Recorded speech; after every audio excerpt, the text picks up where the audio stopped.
YouTubians. Are we going with that name? YouTubians, what? Yeah. Well, just hello, people of internet. I am Tom. Hello, I'm Anna. Hi, I'm Jacob Thomas.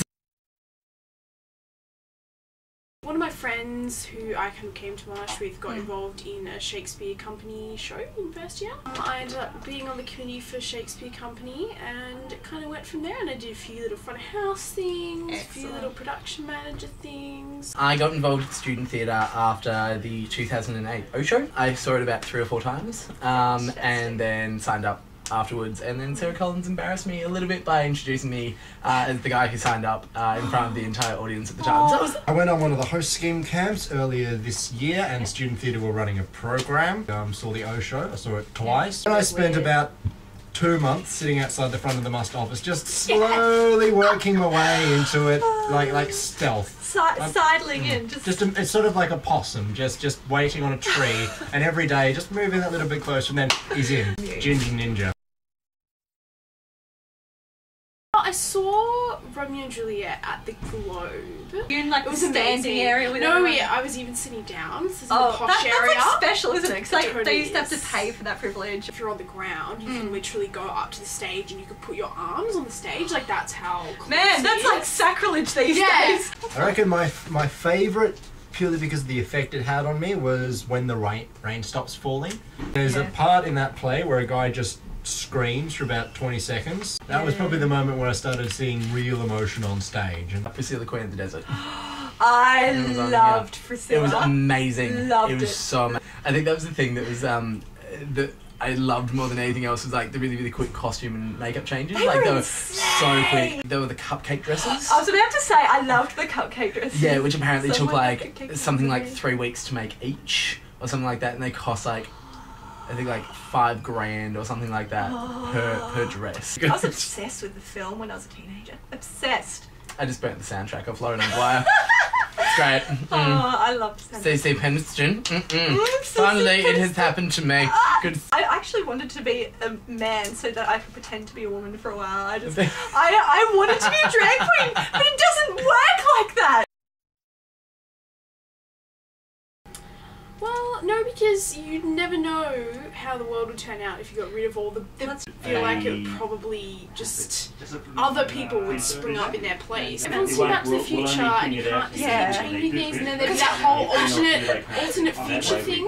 No, that's true. That's so you come back and like, how do you know, like, maybe your best friend or something is like...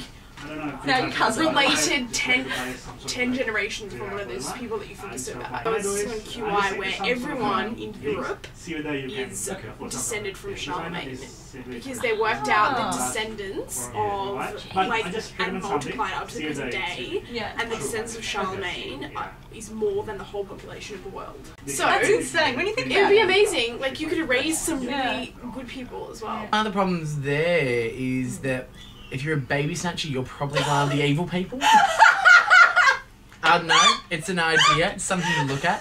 Oh man, yes. The other one as well would be that if we didn't have those things occur now... Still laughing about the I'm sorry. The other thing is that if, as sad as it is to have had those people do the things that they've done, if they did not exist and did not do the things that they did, we wouldn't have learnt a lot of things through our historical that's a popular hindsight, answer. as we already have. There's some people saying, oh, but you could rehabilitate them if they're in a good orphanage with the right people, but that's hard to kind of... And it's sort of, it's evil in itself. I mean, hearing me out for a moment, I mean, take Pol Pot. What he did was bad, but brainwashing him, despite all the good that comes from it, that's sort of evil in the first place. I have to probably go with Fiddleback. It's an Australian book written by an author called Elizabeth Honey. It was sort of like an Australian... It's not quite Australian Goonies, but it was the closest thing you could get. Anything by Roald Dahl, like Charlie and the Chocolate Factory or the BFG. There was 2, and they were both Graham-based. Animalia. Yes! And The 11th Hour. Yep. Who would it be? Well, Harry Potter just popped up in my head. Oh, yes. Well, actually, no, maybe, like, you know what? I would actually probably rather have, like, Lupin. Because I reckon he had a super interesting life. Oh, maybe Patrick Wolf, who's one of my really favourite singers. Someone from like a period of history that we don't know anything about. Maybe a Roman peasant. Just an ordinary, and not a famous person, like just an ordinary person. Because we know so little about the real lives of like peasant type people because they had no way of recording them. One would be Aretha Franklin. Hey, that's rad. So you can have a bit of a jazz session. I think she'd appreciate my cooking. Based on what? She and I both like food. I don't know. I reckon Peter Rabbit. Peter Rabbit? Mm-hmm. Wouldn't you be concerned he'd steal your food? I think this is going back to Aretha liking food on a first name basis. Is that it would cause a bit of cause a bit of fun to occur. They're both after food, so you know it's it'd be interesting just to sort of see. Fight to the death for food between the food. I don't know. It's more so that Peter Rabbit's just really cute. And Roald Dahl. We'd have the food feud between Peter Rabbit and Aretha Franklin. You know, we'd get the port out or some sherry or something like that. You know, just have a bit of a snifter. Aretha would give us, you know, so like a nice little musical number. And then we can all sit down afterwards and listen to Roald Dahl reading out Easy Trot. Easily Rowan Atkinson. Oh, yes! Probably he defined my childhood. He probably inspired me to go down the whole theatre aspect of life. I mean, I spent quite a lot of primary school memorising joke books. Peter Sellers, who is probably one of the best comedians on screen of all time, but he was also in lots of serious films. Third one I have to say would be Arthur C. Clarke, who basically was the Jules Verne of his time. I don't know if it's a phobia. I really don't like spiders. But, like, I can move one and kill one if... I have a fear of spiders. Yes, me too. I was having this conversation with Anna earlier. She doesn't know if it's a phobia or not because she's really scared of them, but she would move them out of the house if there was one there to get it away from her. Well, a phobia is an irrational fear. Yes. So that's where phobia comes from. Say you were bitten by a spider and you're only scared of that particular type of spider, then that's a fear, and that's a rational fear. But I'm scared of every fucking spider in the world ever. Oh yeah.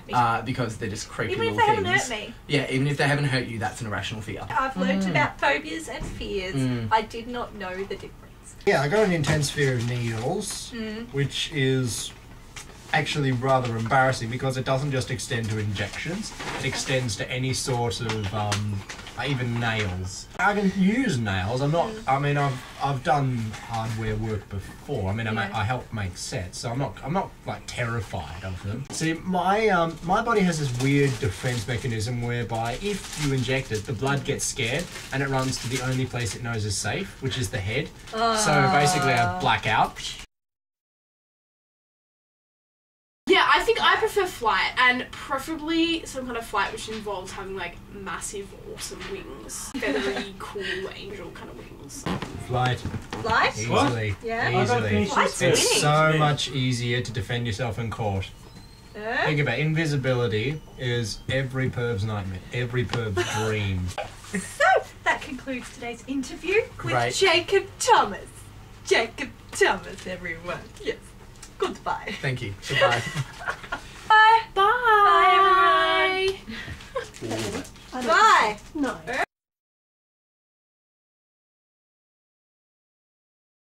Hello. Hi, Sammy. Hi, Jacob. I just want to hug all the cats. I just want to put them in bow ties. That's headphones.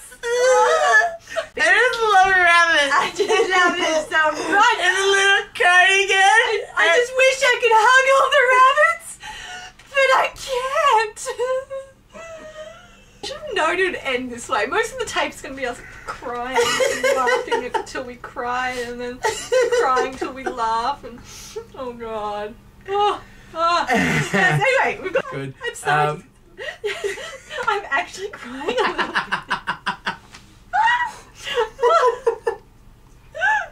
Oh, God. Oh, God.